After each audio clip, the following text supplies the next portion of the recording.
আসসালামু আলাইকুম everyone, welcome to my page candy floss delight. আজকে আমি আপনাদের সাথে শেয়ার করব আমার পারচেস করা কিছু বেকিং আইটেম, যেটা আমি একটা অনলাইন পেজ থেকে নিয়েছিলাম।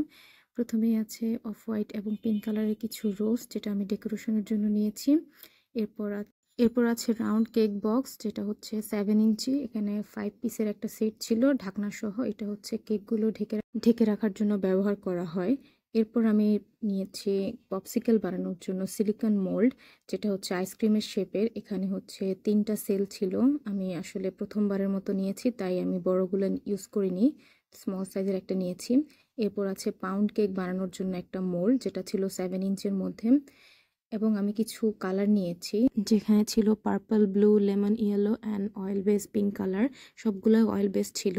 আমি আসলে এতদিন সেমিজেল কালারগুলো ইউজ করে কেকের ডেকোরেশন করেছি, তাই এবার অয়েল বেসড কালারগুলো নেওয়া। এরপর একটা হ্যান্ড উইক্স নিয়েছি, যেটা ছিল 12 ইঞ্চের মধ্যে। এবং এখানে দেখতে পাচ্ছেন 6 পিসের একটা সেট, রেইনবো ক্যান্ডেল যেটাকে বলা হয়। এরপর নিয়েছিলাম মুজ র্যাপিং, যার হাইট ছিল হচ্ছে 5 ইঞ্চ। আর কিছু কাপকেক পেপার দরকার ছিল, তাই আমি মাফিন কাপকেকগুলো পারচেস করি। এরপর যেটা আমি পারচেস করি সেটা আমার অনেক দিন ধরে কেনার ইচ্ছা ছিল, যেটা ছিল একটা স্টিলের টার্ন টেবিল। আমি এতদিন প্লাস্টিকের টার্ন টেবিল নিয়ে কাজ করেছিলাম। ওটাতে কাজ করাটা একটু কষ্টকর, কারণ ওটা সহজে ঘুরতে চায় না। আর হচ্ছে কেকের স্মুথ ফিনিশিংটাও আসে না।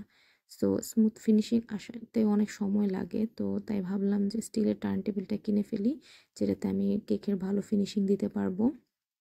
অনেক দিনের জমানো একটা স্বপ্ন ছিল স্টিলের টার্ন টেবিল, শেষ পর্যন্ত আমি সেটাও কিনে ফেললাম।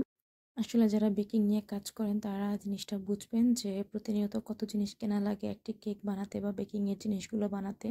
অনেক অনেক জিনিস কিনতে হয়।